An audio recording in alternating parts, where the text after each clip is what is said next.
कैसे हैं आप लोग? बढ़िया? तो बेटा हम लोग आज बात करेंगे हम लोग सोर्स ऑफ एनर्जी का पार्ट 2। अब जैसा कि पार्ट 1 में हमने कन्वेंशनल सोर्स ऑफ एनर्जी की चर्चा की थी, यानी वो एनर्जी जिसको हम रिन्यू नहीं कर सकते, उसकी चर्चा करी थी और उसके बारे में जाना था। तो बेटा आज के हम लोग एपिसोड में जानेंगे कन्वेंशनल सोर्स ऑफ एनर्जी, यानी जो रिन्यूएबल सोर्स ऑफ एनर्जी भी हम उसको कहते हैं। ठीक है? तो बेटा हम उसकी शुरुआत करेंगे आपको क्या कहते हैं बेटा, जिसको कहते हैं हम लोग नॉन कन्वेंशनल या फिर रिन्यूएबल, हम उसकी शुरुआत करेंगे।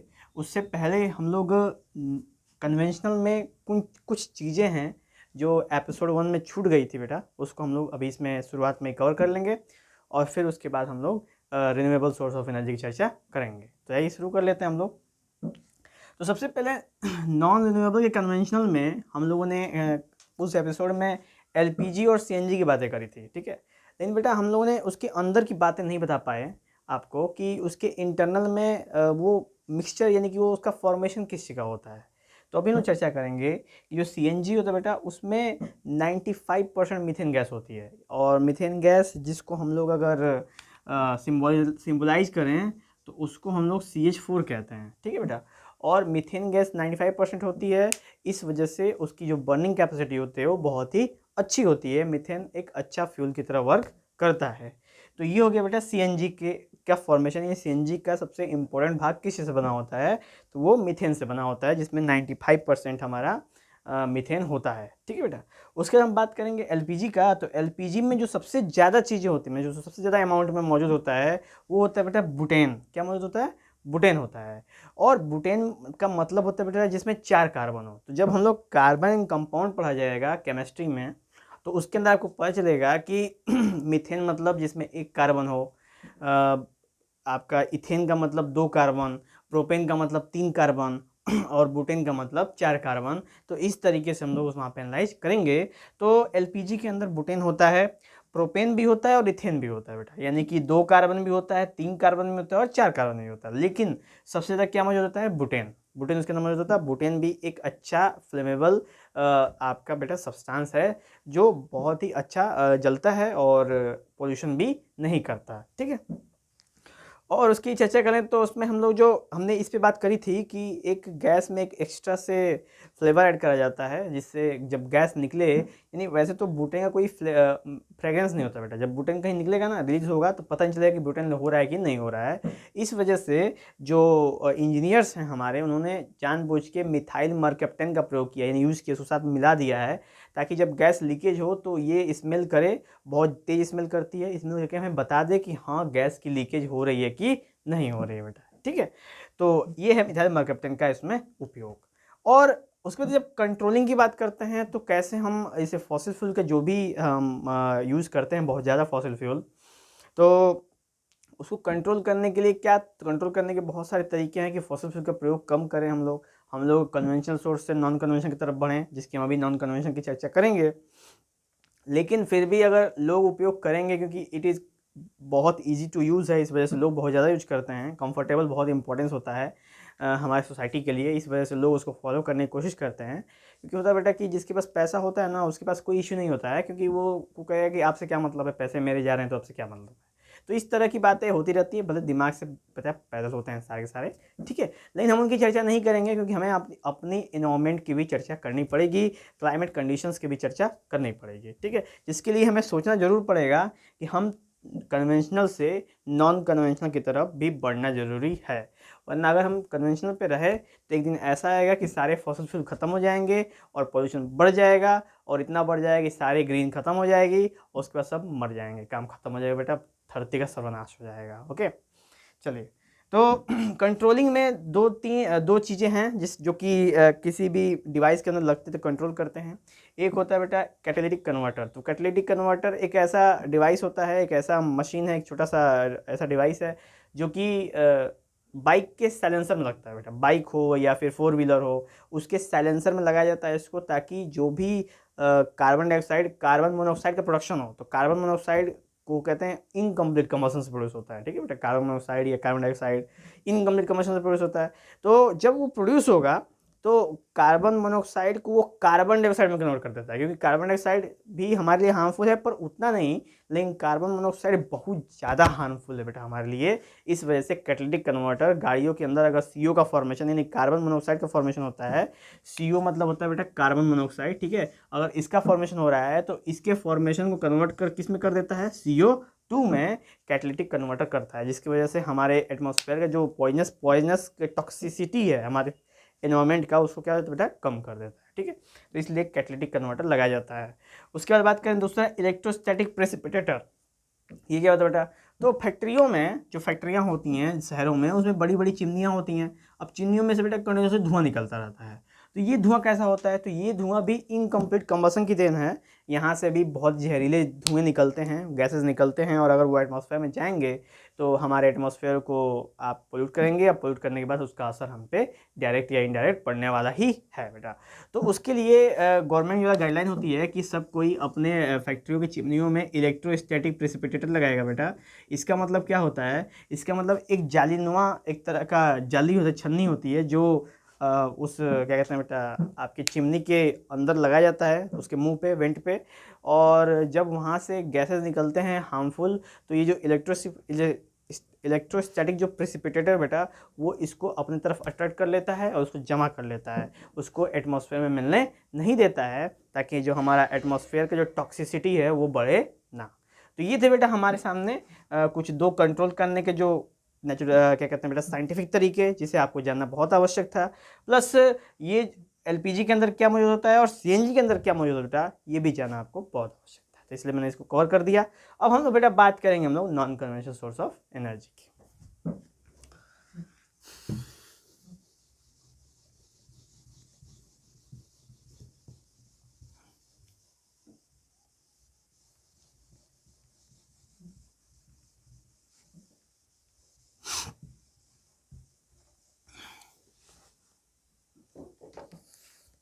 तो बेटा non conventional source of energy में क्या है, तो नॉन कन्वेंशनल का मतलब होता है जिसको हम आराम से उपयोग नहीं कर सकते, मतलब जैसे कि पेट्रोल, डीजल, केरोसिन को आप चट से आग लगाओगे, फट से जल जाएगा बिना कोई टेंशन के, तो उसको कहते हैं कन्वेंशनल कहते हैं, यानी आसानी से उपयोग कर सकें। और नॉन कन्वेंशनल का मतलब होता है बेटा जिसको हम आसानी से उपयोग नहीं कर सके, थोड़ा सा हमें मशक्क़त करना पड़े, थोड़ा सा मेहनत करना पड़े हमको उसको यूज करने के लिए, तो उसे कहते हैं हम लोग non conventional source of energy कहते हैं, जिसको हम रिन्यूएबल कहते हैं। रिन्यूएबल इसलिए कहते हैं बेटा क्योंकि ये कभी ख़त्म नहीं हो सकते। आप एक बार यूज करोगे फिर आएंगे, यूज करोगे आएंगे, फिर करोगे आते जाएंगे, यानी कि कभी ये हमारे धरती से समाप्त नहीं होने वाले हैं, और ये पोल्यूशन भी क्रिएट नहीं करते। ऐसा नहीं है कि आप उनका उपयोग करो तो वो प्रदूषण करेंगे, नहीं, प्रदूषण भी करते नहीं है, जिसकी वजह से जिसका बहुत ही इंपॉर्टेंट फैक्टर हमारे हमारे क्लाइमेटिक कंडीशन पड़ता है। इसलिए पूरी दुनिया इसके पीछे हाथ धो के पड़ी है बेटा कि सब कोई non conventional source of energy का ही प्रयोग करे, ताकि पोल्यूशन कम हो, और जो क्लाइमेटिक कंडीशन में चेंजिंग हो रही है उसके अंदर भी थोड़ी सी ठहराव आए, ताकि बेटा आगे फ्यूचर जनरेशन्स के लिए हम लोग क्या हों, तैयार हों, प्रिपेयर्ड हों उस चीज़ की, ठीक है। तो ये इसलिए रिन्यूएबल सोर्स पे बहुत ज़्यादा फोकस किया जा रहा है। अब हमें जानना बहुत आवश्यक है रिन्यूएबल सोर्स क्या होता है। तो बेटा रिन्यूएबल सोर्स ऑफ एनर्जी वो सोर्स ऑफ एनर्जी होती है जो कंटिन्यूसली रिपीट करती है इटसेल्फ को, कभी एग्जॉस्ट नहीं कर सकती। एग्जॉस्ट का मतलब ख़त्म नहीं हो सकती वो आप जब यूज करोगे वो फिर से बन जाएगी, जब यूज करोगे फिर से बन जाएगी, बिना आपके कुछ किए दिए हुए, और प्लस पोल्यूशन भी नहीं करती है, ठीक है। अब रिन्यूएबल को ही नॉन कन्वेंशनल कहते हैं बेटा, और नॉन कन्वेंशनल को 1 2 3 4 5 6 वैसे 7 भाग में इसको डिवाइड किया जाता है बेटा, 7 भागों में, यानी कि 7 तरीके से ऐसे हैं हमारे पास नॉन कन्वेंशनल तरीके हैं जिससे हम एनर्जी निकाल सकते हैं, और हम कुछ में से निकालते भी हैं, उसका यूज भी करते हैं, बस इतना होता है बेटा कि काफ़ी कम एनर्जी निकालते हैं हम लोग, ठीक है। एनर्जी निकालने जो हमारे पास कैपेसिटी वो काफ़ी कम है, तो हम लोग शुरुआत करते हैं।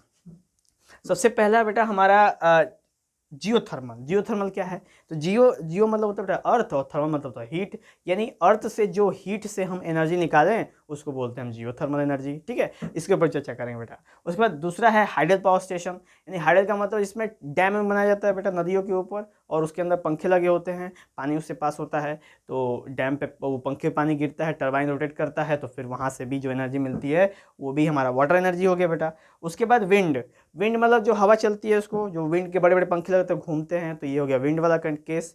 उसके बाद बेटा सोलर, सोलर तो आपने सोलर पैनल देखा होगा, घरों में प्लेटें लगे होते हैं बड़े बड़े से, छत पे लगे होते हैं, जिसपे सोलर प्लेट पे एनर्जी गिरती है और फिर उसको कन्वर्ट करके और हम लोग बिजली के फॉर्म में यूज करते हैं। उसके बाद बेटा बायोमास, बायोमास का मतलब जैसे लकड़ी का, गोबर का, गोबर गैस का बेटा और उपलेव का प्रयोग हम लोग करते हैं, तो वो होता है बायोमास। और उसके बाद बेटा आते हैं लोग टाइडल वेव और ओटीई, यानी कि जब हम समंदर का प्रयोग करें, समंदर में ही लहरें उठती हैं ऊपर ऊपर, समंदर में ही बेटा ओशन थर्मल एनर्जी की, समंदर के अंदर भी गर्माहट होती है, उसका भी प्रयोग करते हैं हम लोग। और टाइडल यानी कि जब जब टाइड, हाई टाइड और लो टाइड रहता है बेटा समंदर के अंदर, तो भी हम उसका प्रयोग करते हैं एनर्जी फॉर्मेशन करने के लिए। और इसके बाद बेटा आखिरी जो हमने इस पर नहीं लिखा है, इसके बाद भी है, उसको मैंने नहीं लिखा है क्योंकि हम लोग उसको अपने सेपरेट पार्ट 3 में चर्चा करेंगे, क्योंकि उसकी थोड़ी जो डिटेलनेस है बेटा वो इतनी अच्छी है कि आपको आगे क्लास में उसको जानना बहुत ही आवश्यक है। तो हमने सोचा कि इसके लिए सेपरेटर में कर लेते हैं बेटा, ठीक है। चलिए तो बात करेंगे, उसका नाम क्या है बेटा, उसका नाम है न्यूक्लियर एनर्जी, ठीक है। तो आपने भी क्या जाना है, geothermal, hydel, wind, solar, biomass, tidal, और उसके बाद हम लोग जानेंगे बेटा न्यूक्लियर एनर्जी। उसके लिए सेपरेट चैप्टर है, पार्ट 3 में चर्चा करेंगे उसको, ठीक है। तो आज हम लोग इतने टॉपिक पे चर्चा करने वाले हैं और देखते हैं क्या क्या होता है बेटा। चलिए सबसे पहले बात करेंगे बेटा हम लोग जियोथर्मल के ऊपर। जियोथर्मल क्या है, तो जियोथर्मल यानी वो एनर्जी जो हम धरती से निकाल को जियोथर्मल बोलते हैं। होता क्या है इसके अंदर कि धरती पे जहाँ पे बेटा जो कोर होती है, जो हमने का क्रस्ट होता है, ये क्रस्ट है जो काफ़ी पतला होता है, थिन होता है बेटा।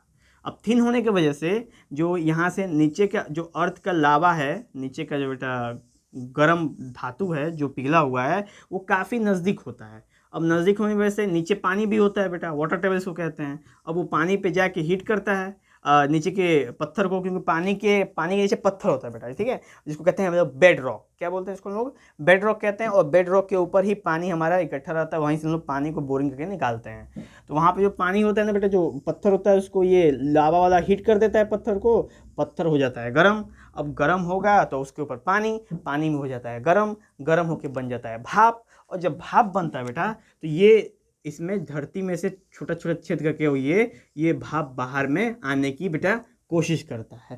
तो जब भी फटता है इसमें, तो इसमें से भाप बाहर निकलता है बेटा। तो कई जगह से भाप निकलते हैं ऐसे, और ये भाप को हम लोग क्या करते हैं, एक मशीनरी की मदद से इसको कलेक्ट करते हैं। कलेक्ट करके ले जाके टरबाइन जो होते हैं बेटा, बड़े बड़े पंखे टाइप के होते हैं, उसके ऊपर हम इसको छोड़ देते हैं। टरबाइन नसता है, टरबाइन से बेटा जनरेटर लगा होता है, जनरेटर से क्या प्रोड्यूस हो जाता है बेटा, जनरेटर से प्रोड्यूस हो जाती है बेटा हमारी बिजली प्रोड्यूस होती है, ठीक है। तो ये था कॉन्सेप्ट बेटा हमारा जियोथर्मल एनर्जी का। तो क्या है जियोथर्मल एनर्जी का सीन, तो देखेंगे हम लोग फिर से कि अर्थ के अंदर मोल्टेन मटेरियल है। अब मोल्टेन मटेरियल क्या होता है, वो काफ़ी नज़दीक होता है, तो बेड रॉक को हीट कर देता है। अब बेड रॉक के ऊपर पानी होगा, पानी गर्म होगा भाप बनेगा। भाप बनेगा बेटा, तो वो अर्थ से बाहर आने की कोशिश करेगा। अर्थ से बाहर आने के लिए वो छोटा छोटा होल हो जाता है, छेद हो जाती है अर्थ में, सरफेस में छेद होगा, वो बाहर निकलेगा। अब बाहर निकल के फो करेगा पूरा भाप। अब उसको हम लोग क्या करते हैं, किसी तरीके से उसको हम लोग भाप को कलेक्ट कर लेते हैं। अब कलेक्ट करके प्रेशर में छोड़ते हैं टरबाइन के ऊपर, और टरबाइन करता है रोटेट। और रोटेट करने के बाद क्या होता है बेटा, रोटेट करने के बाद यहाँ से जनरेटर लगा होता है, जनरेटर उसको घुमाता है, घुमा के बिजली प्रोड्यूस करता है। फिर बिजली हमारे यहाँ पोल से आती है हमारे घर तक। तो ये था बेटा हमारा जियोथर्मल का कंडीशन कि जियोथर्मल एनर्जी प्रोड्यूस कैसे होता है। अब आप लोग सोचेंगे कि यार हमने तो अपने आसपास ये चीज़ें देखी नहीं है, तो बात बिल्कुल परफेक्ट है बेटा। हमारे आसपास ये चीज़ें नहीं है, जहाँ पे क्लाइमेट ऐसा व्यवस्था देती है, जहाँ पे हमको नेचर प्रकृति ऐसी व्यवस्था दे रही है, तब हम वहीं पे कर सकते हैं। जैसे हमारे इंडिया में बेटा हिमाचल प्रदेश और आपका उत्तराखंड का कुछ पार्ट, वहाँ पे हमको देखने को मिलता है जियोथर्मल एनर्जी, क्योंकि वहाँ पे जो क्रस्ट की लेयर है वो काफ़ी पतली है, कमज़ोर है। इस वजह से वहाँ पे हमको ये चीज़ें देखने को मिलती है, भाप वाला नुमा निकलता रहता है, तो वहीं पे एनर्जी का प्रोडक्शन होता है।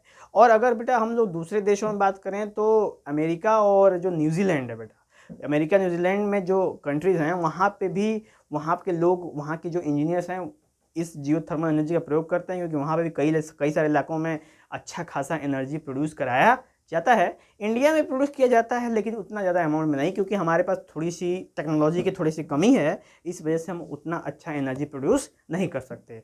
ठीक है बेटा, ठीक। तो ये हो गया हमारा जियोथर्मल एनर्जी। क्लियर।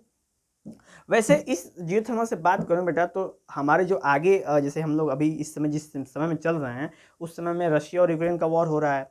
अब रशिया यूक्रेन का वॉर हो रहा है बेटा, तो ये तो वॉर है, वो तो होता ही रहेगा, लेकिन अब भविष्य वो दूर नहीं बेटा कि जब न्यूक्लियर बम से वॉर हो भी सकता है। लेकिन अगर हम फाइनलाइजिंग करने की कोशिश करेंगे, न्यूक्लियर बम से वॉर नहीं होगा, तो एक समय ऐसा है कि जिसमें होगा बेटा एनर्जी वॉर।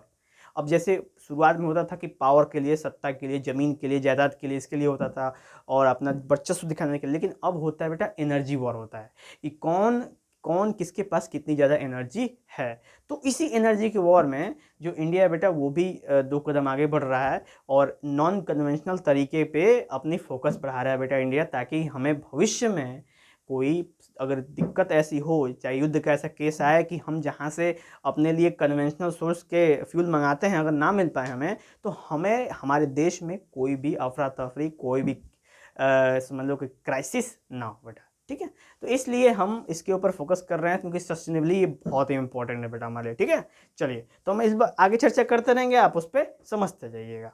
चलिए, तो बात करेंगे बेटा जियोथर्मल तो हो गया। अब जियोथर्मल का एडवांटेज क्या है? तो एडवांटेज है कि ये बिल्कुल प्योर फॉर्म ऑफ एनर्जी है, बिल्कुल प्योर फॉर्म एनर्जी है बेटा, इसमें कोई भी पोल्यूशन नहीं होता है, और हम अच्छी खासी बिजली प्रोड्यूस कर सकते हैं अगर हमारे पास टेक्नोलॉजी हो। ठीक है, ये तो एडवांटेज हो गया। डिसएडवांटेज क्या है? तो ये हर जगह हम इसका उपयोग नहीं कर सकते। क्यों? क्योंकि हर जगह ये चीज़ें मिलेगी नहीं, ये नेचुरल है, कोई मैनमेड तो है नहीं, तो ये नेचुरल है, तो हर जगह व्यवस्था बनती नहीं है। इस वजह से हम, यही बेटा इसका डिसएडवांटेज हो जाता है भाई, जो हर जगह नहीं मिलेगा तो मजबूरी है, जहाँ मिलेगा वहीं पे मूव करना पड़ेगा। ओके, तो ये हो गया बेटा जियोथर्मल का एडवांटेज और डिसएडवांटेज। ठीक है, चलिए, वैसे इंडिया में क्वेश्चन पूछ देगा बेटा, इंडिया में कहाँ जियोथर्मल बनाया जाता था? बता देंगे सिंपल, हिमाचल प्रदेश। बहुत सही बेटा, हिमाचल बताओगे एकदम सही हो जाएगा, एमसीक्यू आ गया तो बेटा ये डबल तरीके से इंपॉर्टेंट है आपके लिए। मान लो ज्योग्राफी पे भी क्वेश्चन पूछ सकता है, ये ज्योग्राफी में भी भाई, ज्योग्राफी में भी कुछ ऐसा क्वेश्चन आते हैं, और साइंस के भी पार्ट है आपके, तो दोनों तरीके से आप इसके लिए हेल्पफुल है बेटा। ठीक है, हाँ, तो ध्यान देंगे इस पर। नेक्स्ट बात करेंगे बेटा हाइडल की। हाइडल मतलब होता है वाटर। वाटर का मतलब बेटा जिसमें नदियों का प्रयोग करते हैं। तो मान चलो बेटा इसमें क्या होता है ना कि मान लो ये नदियाँ हैं, अब नदियों में से पानी आ रहा है, तो हम यहाँ पे एक डैम क्रिएट कर देते हैं। अब डैम में जब पानी यहाँ पे इकट्ठा हो जाता है, तो यहाँ से गेट खोल देते हैं, गेट बना देते हैं, और गेट के नीचे बेटा बड़े बड़े टरबाइन या पंखे लगे होते हैं। अब ये जब गेट खोलने पर पानी इसके ऊपर पड़ता है ना बेटा, तो टरबाइन से लगा होता है जनरेटर। ठीक है, और जनरेटर जब घूमता है तो क्या प्रोड्यूस करता है? बिजली। और बिजली जो वो फिर हमारे घरों में क्या होती है बेटा? ट्रांसफ़र होती है। तो ये हुआ हमारा हाइडल पावर स्टेशन का कॉन्सेप्ट बेटा। ठीक है, तो ये हाइडल पावर स्टेशन ऐसे ही होता है। वैसे इंडिया में बेटा जब हम लोग की आज़ादी हुई थी, यानी जब हम लोग का देश आज़ाद हुआ था, तो काफ़ी मतलब इक्का दुक्का ही हमारे भारत में डैम थे, बस इक्का दुक्का, वो भी अंग्रेजों के द्वारा बनाए गए थे। लेकिन जब हम लोग देश आज़ाद हुए तो हम लोगों ने बहुत फोकस किया। अभी अक्सर अभी देखोगे ना बेटा, तो इंडिया पाकिस्तान में अगर कभी न्यूज़ देखना, तो इंडिया पाकिस्तान वाले हमेशा इंडिया वालों को कंपेरिजन करते हैं कि देखो हमने ये कर लिया, वो कर लिया, वो कर लिया। तो वो समझते नहीं है कि बेटा क्या कहते हैं, इंफ्रास्ट्रक्चर डेवलपमेंट है, वो बहुत इंपॉर्टेंट है किसी भी देश के डेवलपमेंट के लिए।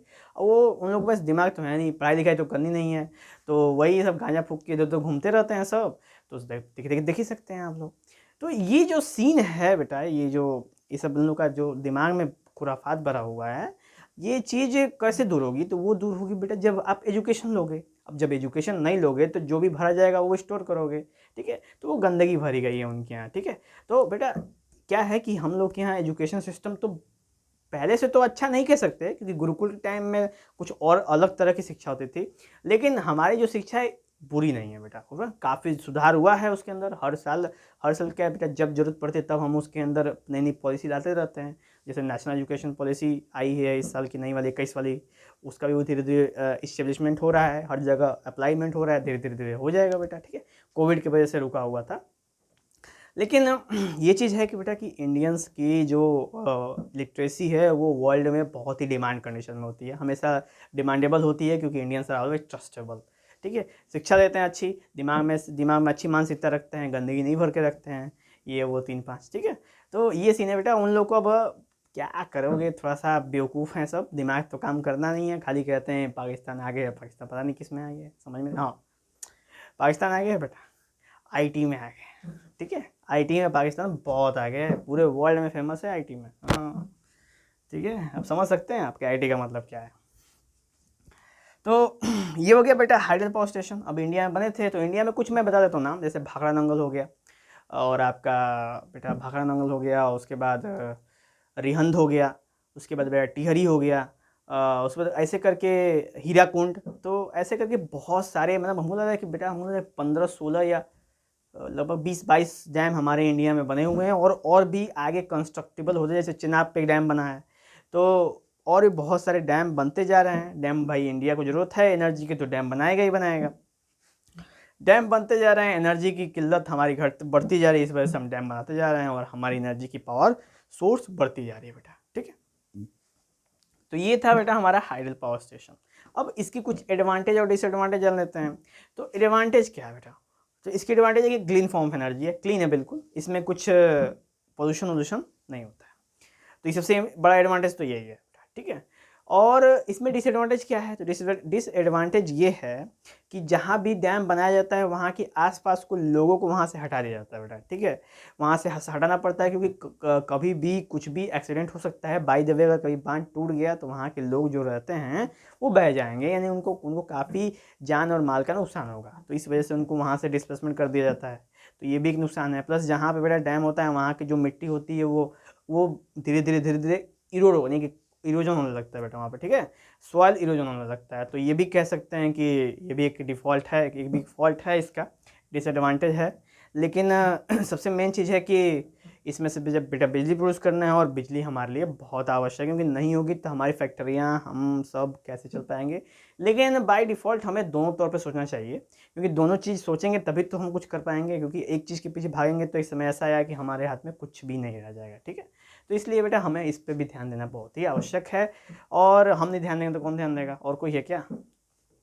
तो आप लोग हैं बेटा देश के भविष्य, और आप ही लोग को ध्यान देना है, ठीक है। तो ये हो गया बेटा हमारा हाइडल पावर प्लांट, यानी हाइडल स्टेशन हो गया, देखिए हाइडल एनर्जी भी कहते हैं, ठीक है। नेक्स्ट है बेटा विंड की बात करते हैं। तो विंड क्या है, तो विंड की चर्चा करें तो जब भी हवा बहती है तो बहुत मस्त गगन में चलती रहती है, और दुनिया के चमन में बिखरती रहती है। तो ये होता है बेटा, तो ये होता है ना सिंपल एक टावर की तरह, आपने देखा होगा फिल्मों में, यहाँ पे ऐसे होता है, और यहाँ पे बड़े बड़े बेटा बड़े बड़े पंखे लगे होते हैं, और विंड चलता है तो वो पंखे क्या करते हैं, ऐसे घूमते हैं, तो वो घूमने का वैसे नहीं कि हवा देते हैं, ठीक है बेटा। होता यूँ है कि इसके पीछे जो ना मोटर जनरेटर लगा होता है बेटा, जनरेटर, आज जनरेटर, ये पंखा घूमता है, जनरेटर भी घूमता है। अब जनरेटर घूमेगा तो क्या करेगा, बिजली प्रोड्यूस करता है, और फिर हम उसका उपयोग करते हैं। अब इसमें सीन क्या है बेटा ना, कि इसका प्रयोग हम हर जगह नहीं कर सकते, ऐसा नहीं कि हम जहाँ मांगे तहाँ पे इसको बना देंगे, नहीं, जहाँ पे विंड मौजूद होगी वहीं पे ना बनाएंगे, सबसे इंपॉर्टेंट बात तो यही है, ठीक है। तो विंड क्या हर जगह उतनी स्पीड में है, तो इसके लिए एक स्पीड होती है बेटा, इसको होती है 15 किलोमीटर प्रति घंटा, 15 किलोमीटर प्रति घंटा स्पीड होनी चाहिए हवा की, तब जाके वहाँ पे ये कंटिन्यूसली एनर्जी प्रोड्यूस करता है। वैसे इंडिया में अगर इंडिया की बात करें बेटा, तो इंडिया फिफ्थ नंबर पे आता है पूरे वर्ल्ड में एनर्जी निकालने में, विंड से एनर्जी निकालने में हमारा जो स्थान है वो थोड़ा सा आउटडेटेड है, लेकिन कह सकते हैं 5वें नंबर पे है बेटा हम लोग वर्ल्ड में, ठीक है। पहले नंबर पे है आपका जर्मनी, ठीक है, पहले नंबर पे जर्मनी है बेटा, और एक और देश जिसका नाम है डेनमार्क, ठीक है। डेनमार्क जो है वो अपने पूरे सोर्स का 25% बेटा एनर्जी जनरेट करता है। 25% एनर्जी किससे निकालता है, केवल निकालता है बेटा अपने विंड एनर्जी से निकालता है, क्योंकि वहाँ पे उसको कहा जाता है द कंट्री ऑफ विंड्स। वहाँ पे सालों साल विंड चलती रहती है, सालों साल विंड चलती रहती है, इस वजह से वहाँ पे इससे एनर्जी निकालने में कोई समस्या नहीं होती है, ठीक है। तो हमारे लिए तो चाहिए। अब इंडिया में भी एनर्जी निकाली जाती है, इंडियन 5th नंबर पे है ना, तो वो कोस्टल रीजन है ना, जो हमारे जो देश के कोस्टल रीजन, वहाँ पे इसके प्रयोग किया जाता है।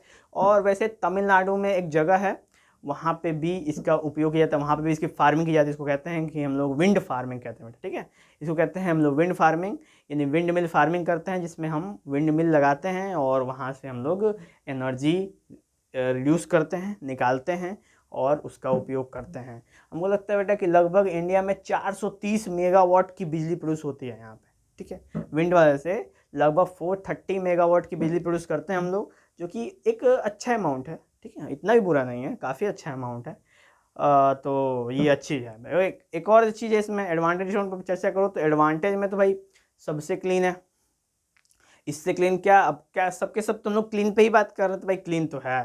हवा है, हवा रिन्यूएबल है, कोई दिक्कत है नहीं, हमेशा ही रहेगा। ऐसा तो है नहीं कि हवा कहेगा हम जा रहे हैं नहीं आएंगे, छुट्टी पे जा रहे हैं, ऐसा तो हो नहीं सकता। ठीक है, तो हवा कंडीशन में रहती है बेटा। ठीक है, ये हो गया, एक एडवांटेज हो गया। तो डिसएडवांटेज क्या है बेटा कि ये बहुत ही कॉस्टली पड़ता है, और प्लस हम इसका प्रयोग हर जगह नहीं कर सकते। तो ये कॉस्टली इस वजह से है ना, क्योंकि इसके जो सिस्टम्स होते हैं ना, उसको लगाने में, बनाने में काफ़ी पैसे लगते हैं। ठीक है बेटा, पैसे की अमाउंट बहुत ज़्यादा लगती है, इस वजह से उस हिसाब से अगर रेशियो देखा जाए तो उस हिसाब से ये महंगा पड़ जाता है। तो महंगा तो है, डिसएडवांटेज है महंगा, पर it is a clean form of energy है ये। ठीक है, इसलिए इसका उपयोग होता है।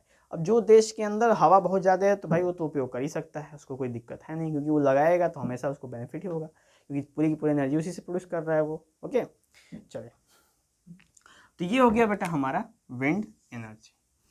अब विंड के बाद बात करेंगे मतलब बेटा सोलर एनर्जी। सोलर एनर्जी क्या होता है? तो सोलर एनर्जी हमने देखा होगा सोलर एनर्जी के बारे में, कि सोलर एनर्जी होता है ना बेटा, जो सन होती है, सनलाइट आती है, तो सनलाइट यहाँ पे मानो सन है ये, तो सनलाइट आ रही है यहाँ से, तो ऐसे प्लेटें के फॉर्म में होती हैं, ऐसे प्लेट के फॉर्म में बेटा, ऐसे ऐसे अंदर पूरा ऐसे फॉर्म में होता है। अब इसके ऊपर लाइट आके टकराती हैं, तो यहाँ से हमारा बिजली क्या होता है बेटा, प्रोड्यूस होता है।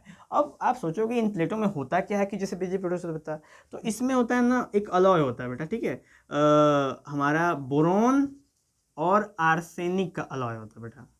ठीक है, बोरॉन आर्सेनिक का एक लेयर होता है जो इसके ऊपर होता है, जिसको कहते हैं हम लोग सोलर सेल कहते हैं। क्या कहते हैं बेटा? इसको बोलते हैं हम लोग सोलर सेल।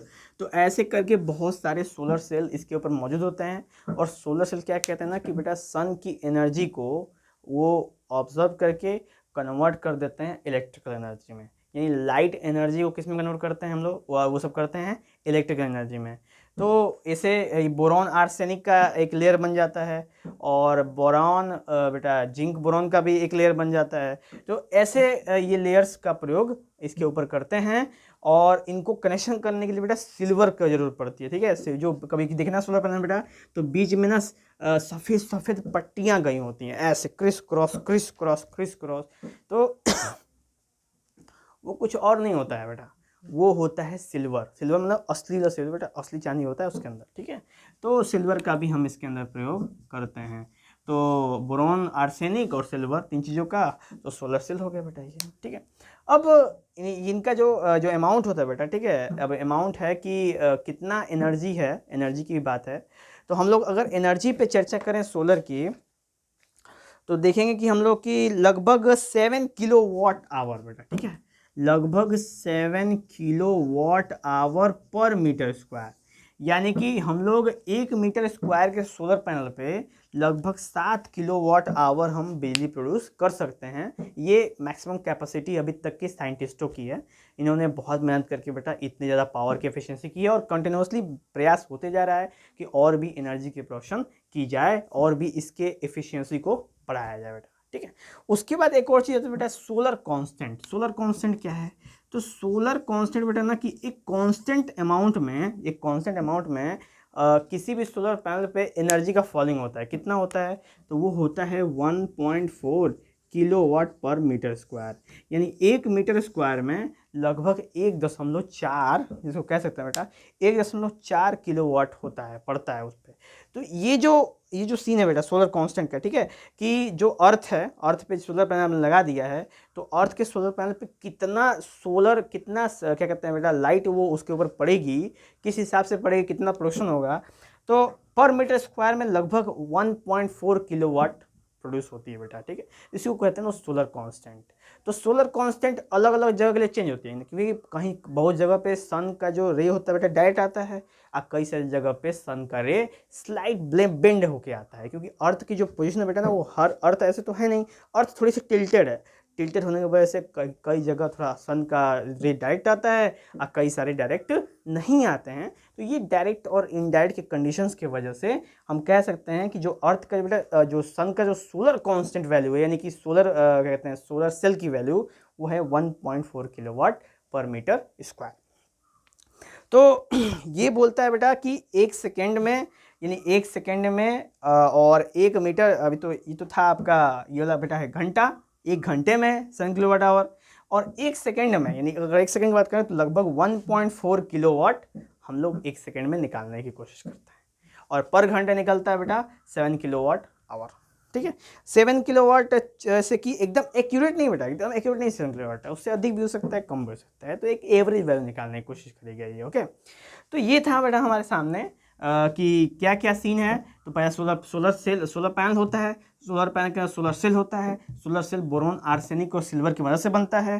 ठीक है, और जो टोटल पर आवर जो मतलब कि जो वाट होता है निकलता है बेटा हम लोग 7 किलोवाट पर आवर होता है, 7 किलोवाट आवर पर मीटर स्क्वायर होता है। वैसे ही अगर हम लोग 1 सेकेंड में बात करें तो 1.4 किलोवाट पर मीटर स्क्वायर होता है। इसको बोलते हैं ना सोलर कांस्टेंट। क्या बोलते हैं बेटा? सोलर कांस्टेंट बोलते हैं, सोलर कांस्टेंट बोलते हैं। इसकी वैल्यू फिक्स होती है और फिक्स जगह जगह पे होती है, जगह जगह के हिसाब से इसकी वैल्यू चेंज होती रहती है, क्योंकि जैसे जैसे अर्थ का पोजीशन चेंज होता है वैसे वैसे इसकी भी वैल्यू चेंज होती रहती है। तो ये था बेटा हमारा सोलर एनर्जी का कुछ कॉन्सेप्ट। अब इसके बाद बेटा कुछ सोलर एनर्जी डिवाइसेस हैं, जैसे जो क्या करते हैं, तो सोलर एनर्जी को क्या करते हैं ना, सोलर एनर्जी लेके वो इलेक्ट्रिकल एनर्जी बनाते हैं, और सोलर एनर्जी लेके बेटा वो हीट एनर्जी बनाते हैं। ये दोनों काम करते हैं। तो इलेक्ट्रिकल एनर्जी वाले में सोलर सेल हो जाता है, आप देख सकते हो सोलर सेल, और हीट एनर्जी वाले में बेटा होता है सोलर कुकर, वाटर हीटर, ये सारे होते हैं बेटा सोलर एनर्जी से हीट एनर्जी बनाने में। वैसे भी बड़े बड़े जो होटल्स होते हैं बेटा उसके अंदर हम लोग सोलर हीटर एनर्जी देखते हैं, क्योंकि वहाँ पे जो धूप होती है उसका प्रयोग करके और हम लोग हीट करते हैं, क्योंकि अक्सर होटल्स के अंदर बहुत सारे पैसेंजर्स को गर्म पानी की आवश्यकता पड़ती है, तो यहाँ से उसका उपयोग करते हैं। ठीक है, और उसके बाद बेटा सोलर एनर्जी का प्रयोग करते हैं बिजली प्रोड्यूस करने के लिए भी, क्योंकि बहुत सारे जगह जहाँ पे इलेक्ट्रिसिटी का केबल्स नहीं होता है वहाँ पे लोग अब सोलर पैनल्स का प्रयोग करते हैं, ताकि वहाँ पे बिजली की कभी आपूर्ति की कमी ना हो। ओके, तो ये था बेटा हमारा आगे का सीन। उसके बाद हम लोग कुछ एडवांटेज और डिसएडवांटेज की बात करेंगे सोलर के बारे में, सोलर एनर्जी के बारे में। तो सोलर एनर्जी का हम लोग चर्चा करें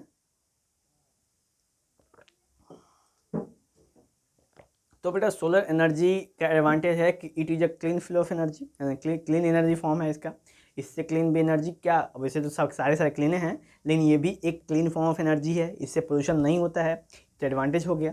डिसएडवांटेज क्या है बेटा कि इसको केवल हम दिन में प्रयोग कर सकते हैं, यानी डे टाइम में ही हम इससे एनर्जी प्रोड्यूस कर सकते हैं, नाइट टाइम में नहीं। लेकिन हम लोग हाइडल में कभी भी कर सकते हैं, डे नाइट से कोई मतलब नहीं है। विंड में भी डे नाइट से कोई मतलब नहीं है। जियोथर्मल में भी डे नाइट से कोई मतलब नहीं है। ठीक है, तो ये कुछ डिसएडवांटेज ऐसे हैं जो सब में कॉमन नहीं है।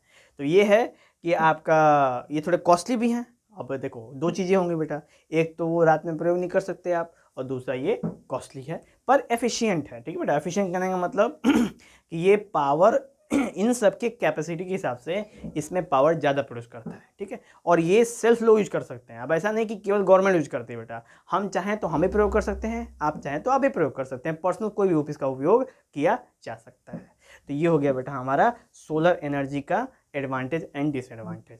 अब इसमें जो बेटा सोलर सेल वाला केस, तो देखिए सोलर सेल की चर्चा किए थे हम, तो सोलर सेल का सीन है कि एक हो गया बेटा बोरॉन आर्सेनिक, एक होता है बेटा और सिलिकॉन बोरॉन। ठीक है, तो एक और यहाँ से कॉन्सेप्ट आता है कि बोरॉन आर्सेनिक का भी अलॉय का प्रयोग करते हैं हम लोग, सिलिकॉन बोरॉन का भी अलॉय का प्रयोग यहाँ पे हम लोग करते हैं। ठीक है बेटा, और सोलर सेल ही एक ऐसा सेल है, सोलर सेल ही एक ऐसा डिवाइस है, वही जो है कि सोलर पैनल के अंदर लगा होता है और वो कन्वर्ट करता है बेटा हीट एनर्जी को इलेक्ट्रिकल एनर्जी।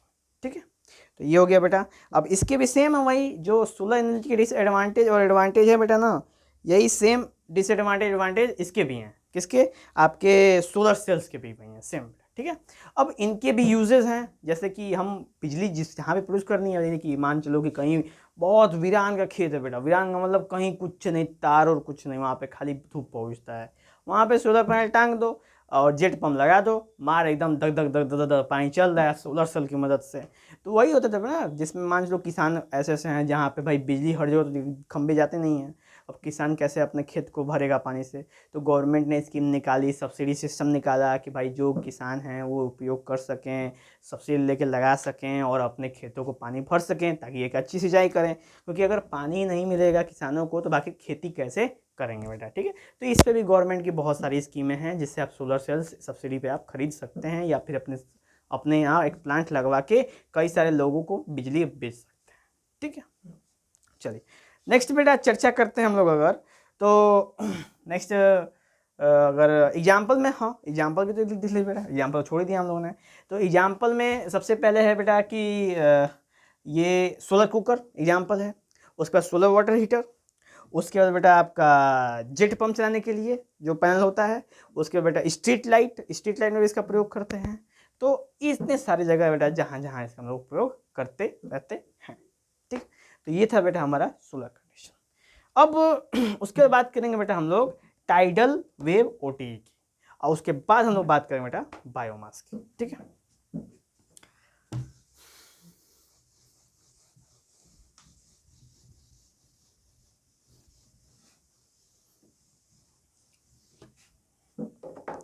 अब बेटा बात करेंगे हम लोग टाइडल की, वेव और ओटीई। अब तीनों को एक साथ लेते हैं बेटा, ठीक है। क्या है ये टाइडल? मतलब नहीं होता बेटा जब जब जब टाइड होता है, क्या सबसे पहले जानना है। टाइड होता है ना बेटा कि जब अर्थ पे पानी है, ये बात तो जानते हैं हम लोग कि अर्थ पे पानी है भाई, अर्थ पे पानी है, अच्छा खासा पानी है, 97% वाटर है, पानी है, और यहाँ पे सन होता है बेटा, ठीक है, और यहाँ पे मून होता है, मून होता है। तो करते हो ना बेटा कि ये जो सन है और ये मून है, ये अर्थ के ऊपर फोर्स लगाते हैं, अर्थ को खींचने की कोशिश करते हैं।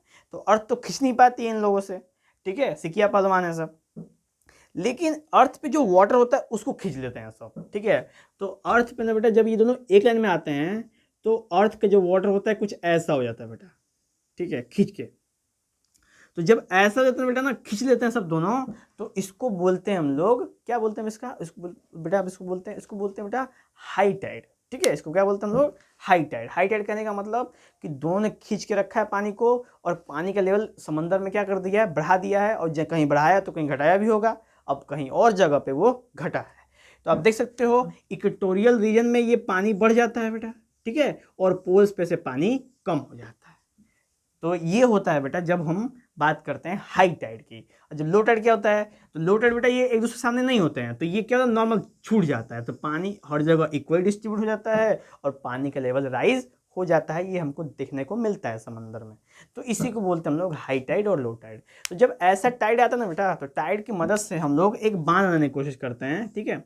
यहाँ पे जैसे मानो समंदर है, समंदर पे ही हमने एक छोटा सा बांध बनाने की कोशिश कर दी, और इसी के अंदर बेटा हम लोग पंखा लगा देते हैं जिसको कहते हैं टरबाइन। अब जब जब हाई टाइड होता है बेटा ना, तो पानी यहाँ से यहाँ जाता है, ठीक है। अब पानी यहाँ से यहाँ जाएगा, पूरा भर जाएगा ये। और जब लो टाइड होगा तो पानी फिर वापस जाएगा, तो पानी इधर जाता है, पानी इधर भी जाता है और इधर भी जाता है, दोनों साइड जाता है, जिसकी वजह से हमारा टरबाइन क्या करता है, रोटेट करता है। और टरबाइन रोटेट जब करता है तो क्या प्रोड्यूस होता है, बिजली प्रोड्यूस होती है। सेम तरीका, क्योंकि टरबाइन से लगा होता है जनरेटर, और जनरेटर प्रोड्यूस होता है बिजली। तो टाइडल एनर्जी से हम लोग बिजली प्रोड्यूस करते हैं। वैसे हम लोग वेव की बात करें तो वेव में कहते हैं बेटा वेव वाला जनरेटर, ठीक है। एक जनरेटर ऐसा जिसको कहते हैं फ्लोटिंग जनरेटर, जिसके ऊपर अभी भी रिसर्च चल रही है बहुत सारी, ठीक है। फ्लोटिंग जनरेटर क्या है बेटा कि हम लोग ओशन का वेव का प्रयोग करते हैं, क्योंकि wave continuously up and down होता रहता है। तो हम सोचता है कि हम लोगों ने कि हम लोग एक वेव जनरेटर बनाते हैं जिसको हम लोग फ्लोटिंग होता रहेगा, वो हमेशा तैरता रहेगा, डाल देंगे पानी में, वेव ऊपर जाएगी तो ऊपर जाएगा, नीचे आएगी तो नीचे आएगा। अब से ऊपर नीचे करने की वजह से उसके अंदर हम लोग मोटर लगा देंगे, और वो मोटर क्या कर देगा, नचेगा। जनरेटर लगा देंगे, जनरेटर नचेगा, और जनरेटर क्या प्रोड्यूस करेगा, बिजली प्रोड्यूस करेगा। तो ये एक अच्छा कॉन्सेप्ट है, इसके ऊपर अभी भी बेटा रिसर्च काफ़ी चल रही है, बहुत बहुत मतलब एक्सपेरिमेंट चलते रहते हैं, कुछ सक्सेसफुल भी मिली है। अगर जिस दिन क्लियर हो जाएगी बेटा उस दिन तो वो और गर्दा हो जाएगा भाई, ठीक है। ये भी बहुत है कि इंपॉर्टेंट फॉर्म ऑफ एनर्जी बन जाएगी, ठीक है बेटा। तो हम लोग कंटिन्यूसली इसका प्रयोग कर पाएंगे, और जानते हैं कि बेटा समंदर कभी ख़त्म तो हो नहीं सकता है, तो हम लोग कंटिन्यूसली इसका यूज कर सकते हैं। नेक्स्ट बात करेंगे बेटा ओटीई। ओटीई का मतलब ओशन थर्मल एनर्जी। अब ओशन यानी ओशन समंदर, टी मतलब थर्मल मतलब हीट। तो होता ही बेटा कि समंदर में भी टेम्परेचर होता है। अब समंदर के नीचे वाले इलाके में कभी कभी गर्म हो जाता है और कभी कभी ऊपर ठंडा, ठंडा गर्म जिसको कहते हैं वार्म करेंट और कोल्ड करेंट। तो ये कंटिन्यूसली ऐसा होने की वजह से बेटा समंदर में टेम्परेचर डिफरेंस हो जाता है ऊपर वाले लेयर में और नीचे वाले लेयर में, जिसकी वजह से वहाँ पे साइक्लोन आने की कोशिश हो जाती है, साइक्लोन कभी कभी आ जाता है। तो हम लोगों ने सोचा कि हम इसका प्रयोग करते हैं, टेम्परेचर डिफरेंस का प्रयोग करते हैं, और टेम्परेचर डिफरेंस की मदद से हम लोग एक जनरेटर बनाएंगे जो कि टेम्परेचर डिफरेंस को कांस्टेंट करते हुए, यानी कि अपने अंदर ऑब्जर्व करते हुए समंदर का, और वो क्या करेगा बेटा, रोटेट करके और क्या बनाएगा, बिजली प्रोड्यूस करने की कोशिश करेगा। अब जैसा कि ये बहुत ही कॉमनली है ओटी वाला सीन, क्योंकि जैसे कि समंदर में हमेशा डिफरेंस रहता है बेटा, ठीक है, ऐसा नहीं कि आज कोई स्पेशली है, हमेशा दिन पर दिन 24 घंटे सालों साल इतना लगभग 20 डिग्री सेल्सियस का टेम्परेचर मेंटेनेंस होता है। तो साइंटिस्टों ने इस पर भी बहुत गौर किया है और बहुत सारी जगहों बेटा इसका उपयोग भी करते हैं हम लोग एनर्जी को निकालने के। ओके, तो ये था बेटा हमारे 3 तरीके जिससे हम ओशन से एनर्जी को क्या करते हैं, निकाल सकते हैं। एक है टाइडल, एक है वेव, एक है ओटीई। अब इनका एडवांटेज क्या है, इनका एडवांटेज बेटा बिल्कुल क्लीन एनर्जी है और समंदर कभी खत्म नहीं सकता, क्योंकि अनंत समंदर है हमारे पास। अनंत तो नहीं कर सकते लेकिन बहुत ज़्यादा है। हम लोग सोचित ना तो सोच से परे है, मतलब बहुत ज़्यादा बड़ा है, ठीक है। हम लोग कितना उपयोग करेंगे, बहुत करेंगे फिर भी वो ख़त्म नहीं होगा। और इसका डिसएडवांटेज क्या बेटा, डिसएडवांटेज ये है कि इसमें बेटा जो सीन है, हम लोगों के पास टेक्नोलॉजी सबसे बड़ी चीज़ है, हमारे पास उतनी टेक्नोलॉजी ऐसी नहीं है कि हम समंदर के वेव्स का प्रयोग कर सकें एनर्जी के प्रोड्यूस करने के लिए, ठीक है। तो ये थे बेटा हमारे टाइडल वेव और ओटी के भी कुछ एडवांटेज एंड डिसएडवांटेज। ओके, तो ये भी हो जाता है बेटा हमारा समाप्त। अब बात करेंगे हम लोग आखिरी में बात करेंगे बेटा हम लोग इसका किसका, बायोमास का। तो हम इसको मिटा देते हैं यहाँ पे, अब फिर बायोमास चर्चा करते हैं बेटा हम लोग।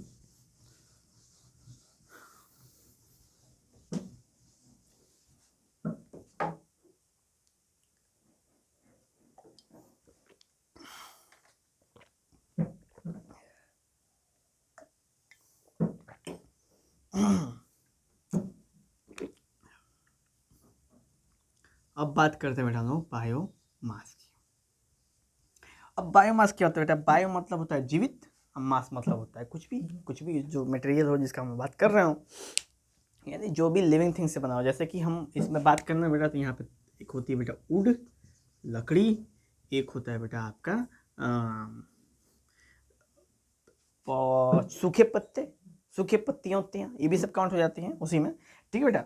और हम लोग एग्रीकल्चर वेस्ट कहते हैं इसको कहते हैं एजी वेस्ट, और ये तो बेटा आपका कैटल डंक, ये 3 चीज़ें। तो बायोमास में बेटा टोटल 3 चीज़ें हम चर्चा करेंगे बायोमास में, वुड, एग्रीकल्चरल वेस्ट और कैटल डंक। वुड लकड़ी जानते हैं हम लोग, एग्रीकल्चर वेस्ट यानी कि जो पेड़ पौधे पत्तियों फूलों के कुछ जो कचरे होते हैं वो, और कैटल डंक का मतलब बेटा जितने भी जानवर होते हैं उनके पॉटी, ठीक है, उनके बारे में। तो बायोमास में क्या होता है बेटा, हम लोग सबसे पहले वुड और एग्रीकल्चर वेस्ट की बात कर लेते हैं हम लोग, वुड और एग्रीकल्चर वेस्ट की। तो वुड में बेटा क्या होता है ना कि वुड को हम लोग प्रयोग करते हैं बर्न करने के लिए। जब बर्न करते हैं तो हम लोग को बहुत ज़्यादा धुआं मिलता है, और फिर हम लोग वुड को जलाते हैं तो वहाँ से एनर्जी भी निकलती है। हम लोग गाँव में खाना वाना पकाने का सीन लकड़ी से ही होता है, तो लोग लकड़ी जमा करके रखते हैं ताकि हम खाना पका सकें। तो ये जो बेटा वुड है वो बायोमास में आता है, और इसका ये इतना क्लीन नहीं है, ये पोल्यूशन करता है बेटा, ठीक है। वो बहुत सारा धुआं निकालता है, CO2 प्रोड्यूस करता है और एटमॉस्फेयर को नुकसान पहुंचाता है बहुत ज़्यादा। ओके, तो ये हो गया बेटा, ये वुड का कंडीशन हो गया। दूसरा हो गया एक और आता है बेटा जिसका नाम है चारकोल। चारकोल क्या होता है, ये बेटा वुड एंड चारकोल। तो वुड एंड चारकोल में बात करें बेटा, तो चारकोल होता है ना वुड का ही भाग है। जैसे मान चलो ना लकड़ी को बेटा, वुड को जब आप हीट कर दोगे, ठीक है बेटा, जब हीट कर दोगे ऑक्सीजन घटा के, यानी ऑक्सीजन वहाँ पे नहीं रहना, जब हीट कर देंगे तो क्या बन जाता है बेटा, चारकोल बन जाता है। यानी जब लकड़ी को हम हीट कर दें, मतलब कि गर्म कर दें, और उसको ऑक्सीजन के बिना गर्म कर दें, मतलब ऑक्सीजन ना हो फिर भी उसमें से धुआं निकलता रहे, हीट कर दें तो उसमें से धुआं निकल जाता है बेटा। अब बचता है केवल जो प्योर लकड़ी जिसमें से धुआं नहीं निकलता है, तो उसको कहते हैं बेटा चारकोल। चारकोल जलाने में बहुत अच्छा जलता है, ठीक है, और जब जलाने पर धुआं भी नहीं निकलता। क्यों, क्योंकि धुआं तो आपने पहले से निकाल दिया है उसका, ठीक है। सारा का सारा मतलब कि फ्लेमेबल जो कार्बन था, जो जो नहीं जलता है वो कार्बन आप पहले निकाल दिए हैं, और जब निकाल दिए हैं तो बहुत ही अच्छा जलता है, उसकी कैलोरीफिक वैल्यू भी हाई होती है, और हम लोग बहुत ज़्यादा उसका उपयोग भी करते हैं। तो तो हम कह सकते हैं कि जो चारकोल है बेटा वो वुड से एक अच्छा फ्यूल की तरह पे वर्क होता है। ठीक है, अब वुड और चारकोल में जो बहुत खासा डिफरेंस है कि वुड जो होता है बेटा दोनों दोनों नेचुरली ही सीन है, क्योंकि लकड़ी से ही दोनों बने हुए हैं, पर वुड के अंदर ज़्यादा पोल्यूशन होता है और चारकोल के अंदर कम पोल्यूशन होता है। वुड की कैलोरीफिक वैल्यू लो होती है और चारकोल की कैलोरीफिक वैल्यू हाई होती है। वुड जब जलता है बेटा तो वो साथ में आपका क्या कहते हैं राख भी निकालता है ज़्यादा, पर चारकोल जलता है तो राख बहुत कम निकालता है। ठीक है, तो ये थे बेसिक डिफरेंस बेटा बायोमास में वुड एंड चारकोल के बीच। ठीक है, ये सीन हो गया वुड एंड चारकोल वाला केस, बहुत कॉमन है, बहुत ज़्यादा कोई डिफरेंस नहीं है बेटा। ठीक है, दिमाग में रखेंगे आप लोग क्या कि वुड और चारकोल, जहाँ पे वुड और चारकोल लगभग दोनों सेम चीज़ें हैं, एक दूसरे से निकली हुई चीज़ें हैं, तो इनके ऊपर हम लोग चर्चा कर चुके हैं। अब तो बात करें बेटा हम लोग कैटल डंग की, एग्रीकल्चर वेस्ट और कैटल डंग को दोनों को एक में कंबाइन कर लेते हैं, तो हम लोग बात करेंगे काऊ डंग केक, मतलब काऊ डंग केक एंड ये डंग वाला। ठीक है बेटा, तो केक की बात कर लेते हैं। केक खाने वाला नहीं बेटा, ठीक है, याद रखना, खाने वाला केक नहीं है ये, इसको कहते हैं उपले, कहते हैं गोईठा भी कहते हैं भोजपुरी में, और इसको कहते हैं लोग उपले या गोईठा। अब होता क्या बेटा, सबसे पहले हम लोग गोईठे की बात कर ले तो जो गोबर को सुखवाया जाता है बेटा, सुखा के उसको एक शेप दे देता है और शेप दे के फिर उसको जलाया जाता है एज अ फ्यूल। तो होता क्या बेटा, सेम के साथ है बिल्कुल लकड़ी वाला, क्या वो जलता है, बहुत ज़्यादा धुआं निकालता है, और उसमें क्या होता है बेटा कि जैसे कि जब काऊ डंग जो होता है या बफेलो डंग होता है उसमें नाइट्रोजन और फॉस्फोरस भी होता है, तो वो होता है बेटा ज़मीन के लिए बहुत अच्छा होता है। ज़मीन में अगर डालोगे ना तो बिल्कुल खाद की तरह वर्क करेगा और ज़मीन को उपजाऊ बनाएगा। लेकिन जब हम उसका काऊ डंग केक बना देते हैं तो क्या होता है, उसमें नाइट्रोजन फॉस्फोरस भी वेस्ट हो जाता है उसी में, और वो भी एक पोल्यूशन की तरह वर्क करता है। तो ये हो गया बेटा काऊ डंग केक, यानी कि उपलो का सीन। अब उपलो का जो बेटा वो कैलोरीफिक वैल्यू होता है वो काफ़ी लो होता है, यानी इतना आसानी से नहीं जलता है, और बहुत सारा पोल्यूशन भी करता है और राख भी बहुत सारा छोड़ता है बेटा। जब भी आप उपले जलाएंगे ना काफ़ी अच्छी खासी अमाउंट में आपको राख निकल के मिलेगी, जिसको ऐश भी कहते हैं। और एक चीज़ है बेटा, उस राख की भी क्वालिटी है, उस राख में पोटास पाया जाता है बेटा। ठीक है, उस राख में क्या जाता है, पोटास पाया जाता है, जिसको हम लोग फिर बाद में खेतों में भी छिड़क के और उसको खेतों की उपजाऊता को क्या कर देते हैं, हम लोग बढ़ा देते हैं। ठीक है, तो ये हो गया आपका काऊ डंग वाला सीन, कि काऊ डंग का क्या एडवांटेज डिसएडवांटेज सीन आ गया बेटा। अब हम लोग बात करते हैं कैटल डंग एग्रीकल्चर वेस्ट। तो कैटल डंग और एग्रीकल्चर वेस्ट की बात करें तो जैसे ना कि इन दोनों को जब हम लोग एक ऐसे ऐसे जगह में एक ऐसे व्यवस्था बनाते हैं जिसकी वजह से हम इसमें से गैस निकालने की कोशिश करते हैं बेटा। ठीक है, और उसी गैस वाले निकालने के तरीके को कहते हैं बेटा हम लोग गोबर गैस प्लांट। ठीक है, यानी कि हम डायरेक्ट कैटल डंग का प्रयोग नहीं करते हैं कि जैसे ले जाके जनरली कैटल डंग डाल दिए, सुखा के जला दिए, नहीं, हम क्या करते हैं कि कैटल डंग को एक ऐसा सिस्टमेटिक ढंग से अरेंज करते हैं जिसके अंदर कैटल डंग डालते हैं, कैटल डंग को छोड़ देते हैं, फिर उसमें से हम गैस निकालते हैं ऊपर, और निकाल के फिर उसका प्रयोग करते हैं। तो गैस भी हो गया क्लीन फ्यूल ऑफ एनर्जी, उसमें से भी धुआं नहीं निकलेगा, और जो भी गोबर निकलेगा उसको हम फिर खेतों में छीट सकते हैं। तो इस तरीके से हमारा जो एनवायरनमेंट होगा बिल्कुल क्लीन होगा। तो अगर गौर करो बेटा, तो काऊ डंग केक और इस वाले केस में बायोगैस इसको कहते हैं बेटा, हम लोग बायोगैस क्या बोलते हैं, इसको बायोगैस भी कहते हैं। ठीक है, या हम लोग इसको गोबर गैस भी बोलते हैं, दोनों बोल सकते हैं आप लोग, बायोगैस या गोबर गैस। तो बायोगैस और केक उपले दोनों में क्या डिफरेंस है, तो भाई देखो केक बायोगैस का जो होता है कैलोरीफिक वैल्यू बहुत हाई होता है, उपलों का कैलोरीफिक वैल्यू लो होता है। उपले जब जलेंगे तो वेस्ट मटेरियल छोड़ेंगे, बायोगैस जलेगा तो कोई वेस्ट मटेरियल नहीं छोड़ेगा। ठीक है, उसी तरह से हम इसमें था वुड एंड चारकोल में वुड भी कैलोरीफिक वैल्यू लो होती है, चारकोल की कैलोरीफिक वैल्यू हाई होती है। वुड जलता है तो ऐश और धुआं छोड़ता है, और चारकोल जलता है तो ऐश तो छोड़ता है लेकिन काफ़ी कम अमाउंट में, और धुआं तो ना के बराबर छोड़ता है बेटा। ठीक है, तो ये था दोनों के बीच में बहुत ही लिंकेज कंडीशंस। अब हम सबसे मेन जो चीज़ है बेटा वो है बायोगैस के ऊपर बिल्कुल डिटेल में बात करेंगे कि आखिर इसका अरेंजमेंट कैसे होता है और इसमें क्या क्या कंडीशंस आते हैं जिसकी वजह से हमको देखना चाहिए, और कौन कौन सा इसके अंदर कॉन्स्टिट्यूएंट होते हैं गैसेस में, यानी बायोगैस में क्या क्या मिला होता है बेटा, उस पर भी हम लोग चर्चा करेंगे। तो आइए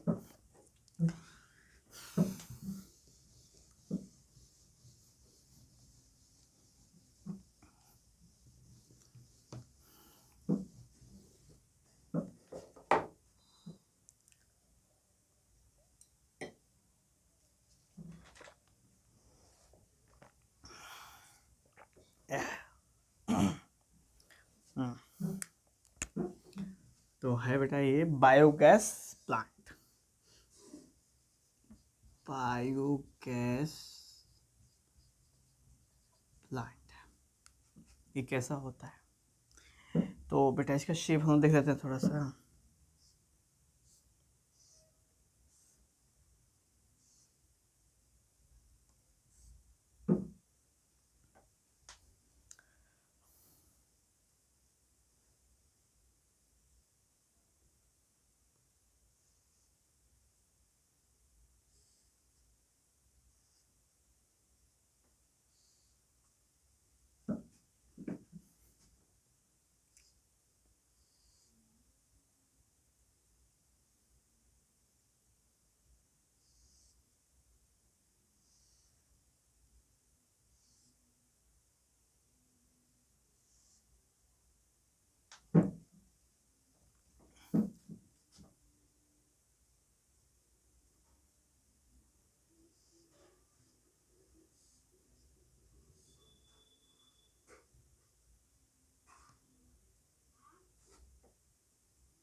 ये है बेटा हमारे सामने बायोगैस प्लांट।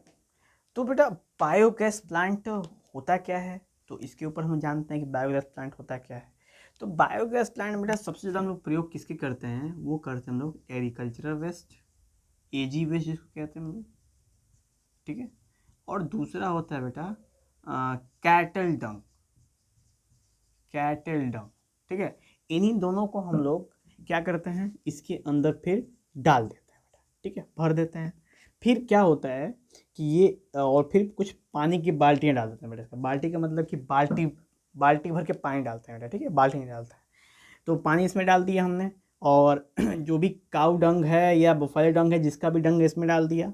उसके बाद वो डंग फिर यहाँ से होते हुए बेटा, इस चैम्बर से होते हुए फिर यहाँ पे मेन चैम्बर में आता है।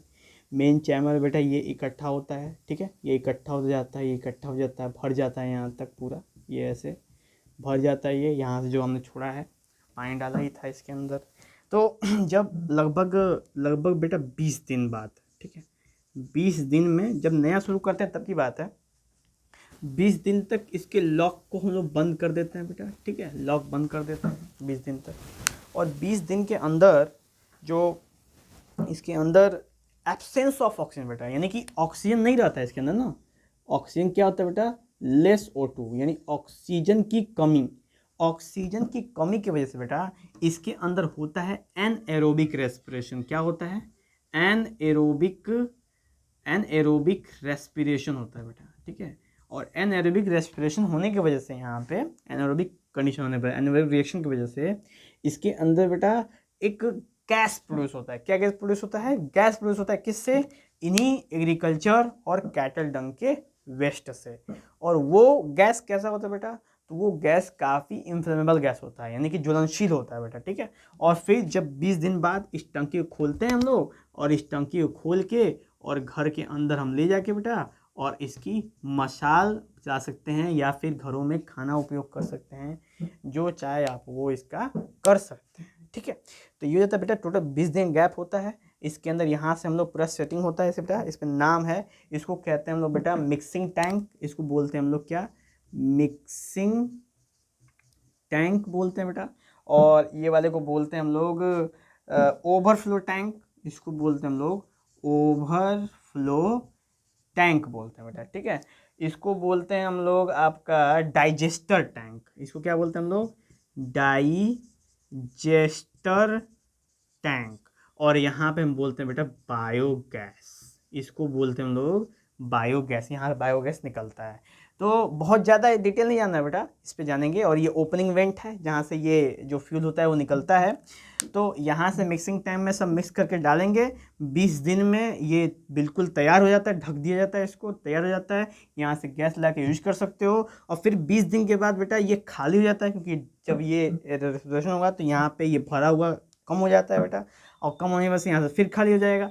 फिर आप ले आके डालेंगे इसके अंदर, ठीक है। डालेंगे तो फिर इसके अंदर जाएगा, तो अब वो 20 दिन समय नहीं लगेगा, ठीक है बेटा। क्योंकि जब नया शुरुआत करते हैं हम लोग ना, जब नया नया गैस प्लांट बनाते हैं, तब 20 दिन टोटल लगते हैं, 20 दिन या 20 दिन से ऊपर लगते हैं। लेकिन जब एक बार बन जाता है तो आप कंटिन्यूसली इसके अंदर गोबर डालते जाओ डेली, और डेली इसमें से आप गैस निकालते जाओ, ठीक है, कोई दिक्कत नहीं है।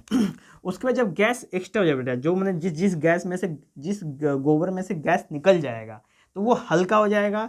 और वो हल्का होकर बेटा इधर बढ़ने लगेगा, इधर के साइड में। और बढ़ के एक समय ऐसा है कि यहाँ से ओपनिंग वेंट होता है बेटा, यहाँ से निकल के और इसमें आके गिरने लगता है, भरने लगता है। और इसमें से फिर खाली कर देंगे आप, खाली ले जाके बेटा कहाँ डाल देंगे? अपने खेतों में छीड़ देंगे। तो बिल्कुल कोई परिवर्तन नहीं होगा कि वो गोबर काम नहीं करेगा बेटा, ऐसा नहीं होगा। वो बिल्कुल काम करेगा गोबर, और बहुत बेहतर काम करेगा, ठीक है।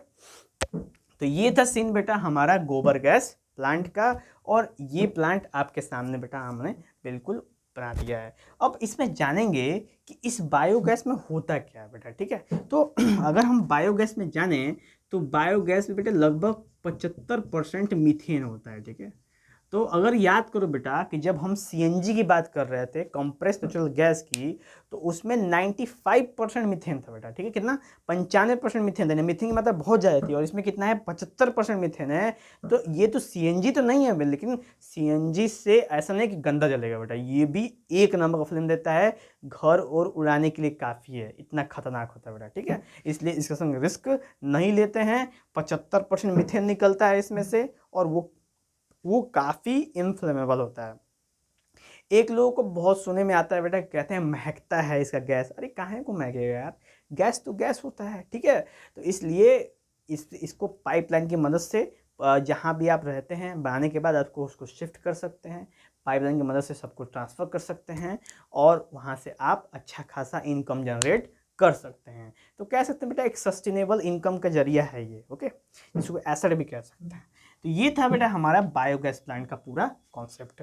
अब इसमें कुछ सोचने की बात ये है कि क्या हम इसके अंदर किस चीज़ का प्रयोग कर सकते हैं? क्या खाली गोबर का प्रयोग? नहीं बेटा, हम ह्यूमन पॉटी का भी प्रयोग कर सकते हैं इसके अंदर, ठीक है। ह्यूमन की भी पॉटी चलेगी, कोई इशू नहीं है ह्यूमन की पॉटी में, ठीक है। ह्यूमन की पॉटी में भी वही सीन है जो काऊ डंग के में है, क्योंकि सबके अंदर बहुत, हाँ, बहुत क्या कहते हैं कि ऑर्गेनिक वेस्ट होता है बेटा, ठीक है। और वो ऑर्गेनिक वेस्ट से हम वो गैसेज निकालने की कोशिश करते हैं, ठीक है। तो ये हो जाता है बेटा हमारा बायोगैस प्लांट का पूरा कॉन्सेप्ट हो जाता है यार। अब इसमें क्या है बेटा कि इसके कुछ एडवांटेज जान लेते हैं हम लोग, और क्योंकि डिसएडवांटेज तो नहीं है बेटा, ठीक है।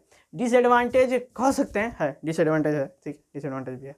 एडवांटेज क्या बेटा? ये हम लोग कुकिंग फूड कर सकते हैं इसे फ्यूल के तौर पे, काफ़ी सस्ता पड़ता है, चीप पड़ता है, बहुत इजीली अवेलेबल हो जाएगा। हाँ, बहुत इजीली हम लोग यहाँ पे उपयोग कर सकते हैं, ठीक है। और एक जगह से दूसरी जगह ट्रांसफ़र हो सकता है। और काऊ डंग का जो अवेलेबिलिटी है हमारे इंडिया में काफ़ी अच्छा है, कोई ज़्यादा इशू नहीं है इसके अंदर, ठीक है। इसका डिसएडवांटेज क्या है? इसका सेटअप, मेरा सबसे ज़्यादा डिसएडवांटेज क्या है? इसका सेटअप। इसको सेटअप करने में ही जो लगेगा, समय लगेगा, थोड़ा खर्च होगा, वो होगा। लेकिन अगर ये एक बार सेटअप हो गया तो ये आपके लिए बेटा, आपको सोने की अंडे देने वाली मुर्गी बन जाएगा। ठीक है बेटा, कॉन्टिन्यूसली आपको ये अंडे देता रहेगा, यानी कि रकम देता रहेगा और आप एकदम गर्दामित हो जाएंगे। ठीक है, तो ये भी है। और बेटा एक और चीज़ कि ये क्लीन सोर्स ऑफ एनर्जी है भाई, क्लीन सोर्स ऑफ एनर्जी एकदम बिल्कुल क्लीन है। इसका प्रयोग हम लोग इलेक्ट्रिसिटी बनाने में भी कर सकते हैं। क्या करेंगे हम, इस बायोगैस में, जो बायोगैस निकला मत दो घरों में किसी को मत दो, सीधा पावर प्लांट में ट्रांसफर कर दो भाई। पावर प्लांट को दे दो, power plant thermal power plant दे दोगे, क्या करेंगे सब, उससे वो गर्म करेंगे पानी गर्म करके स्टीम प्रोड्यूस करेंगे, स्टीम से टरबाइन चलाएंगे और टरबाइन चला के वो बिजली प्रोड्यूस करेंगे और बिजली प्रोड्यूस कर सबको देंगे, तो आपकी डबल की इनकम हो जाएगी। बिजली भी आप ले सकते हो और आप बेच भी सकते हो, तो डबल प्रॉफिट हो जाएगा। क्लियर बेटा? तो ये था सीन आपके लिए बिल्कुल नॉर्मलाइज कंडीशंस में। और ऐसे करके बेटा सोर्स ऑफ एनर्जी का नॉन कन्वेंशनल पार्ट हो जाता है यहाँ पे समाप्त। एक और कंडीशन है जो मैंने बोला था बेटा आखिरी वाला, वो है आपका न्यूक्लियर एनर्जी। उसकी चर्चा हम लोग करेंगे बेटा अगले टॉपिक में, क्योंकि उसको सेपरेट रखना है, काफ़ी मजेदार टॉपिक होने वाला है बेटा। ठीक है, तो मिलेंगे अगले टॉपिक में बेटा, चलते हैं, जय।